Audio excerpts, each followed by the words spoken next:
But it's also the default's gone from we trust our police officers to no, maybe we don't. And that's sad. Yeah, I will echo your comments. We have one of the best police departments in the country.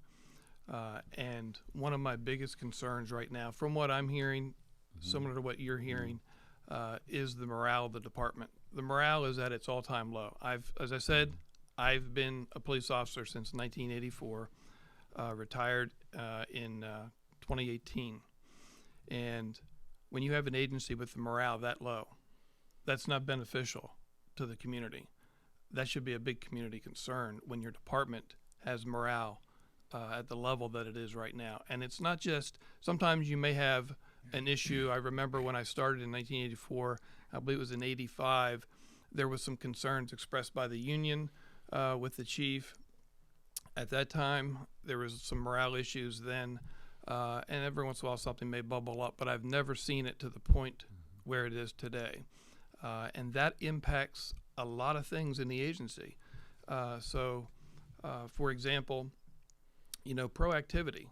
Officers, we believe in community policing, but part of community policing is getting out there in those communities. And when you have areas that are seeing an uptick, you immediately have to get in there and address it. Do we have enough patrol officers right now out on the street? I know that when I left, a study had just been completed, an independent study by a contractor that said I believe we needed 12 or 14 additional officers in patrol.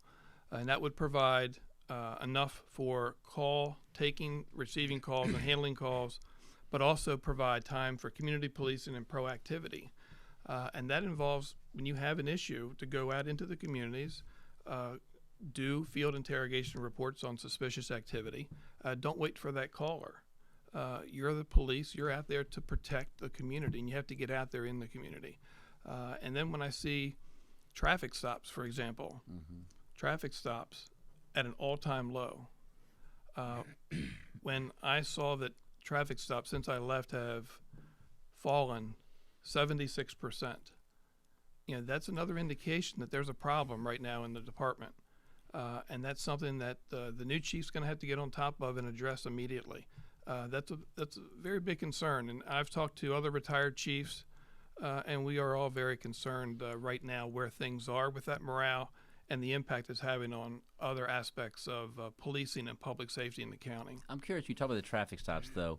I mean, my first thought is that the response is going to be, well, COVID.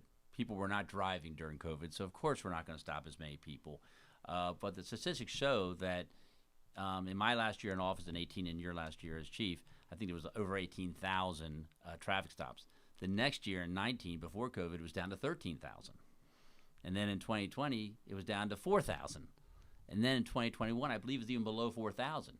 And so it's hard to have the COVID argument when in 19 there was no COVID and it went down dramatically. And if you want to use 2020 as an example, but 2021 was more people driving. There's no question. Oh, absolutely. No question. And it still went down. Yeah. And so COVID can't be the answer. So, I mean, you think it's a morale issue? I mean, what do you think is the thought? Well, first of all, since after the Ferguson incident, agencies across the country experienced a reduction in traffic stops. That was a big concern. I attended a National Highway Safety conference in Atlanta with other law enforcement executives, and that was a topic of conversation about the reduction of traffic stops in the community. And when I say traffic stops, I mean that's just one way that we reduce traffic fatalities and serious incidents on our highways. It's education, engineering, and enforcement. And enforcement's the key. But when I noticed that not even 3,000 stops were made in 2021, that's very serious. I understand from people that I've spoken to, at the end of a year, some officers haven't even made a traffic stop. Wow. I mean, that's just unbelievable to me.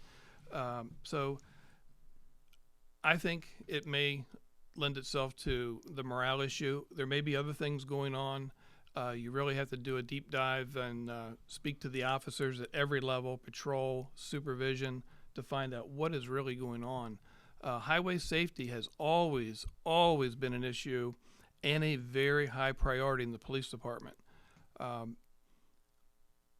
If you look on our website, I'm sorry, the Howard County Police website. Yeah. I'm no longer there. It indicates, and we talk about, or they talk about, that highway safety is a priority in the county and always has been.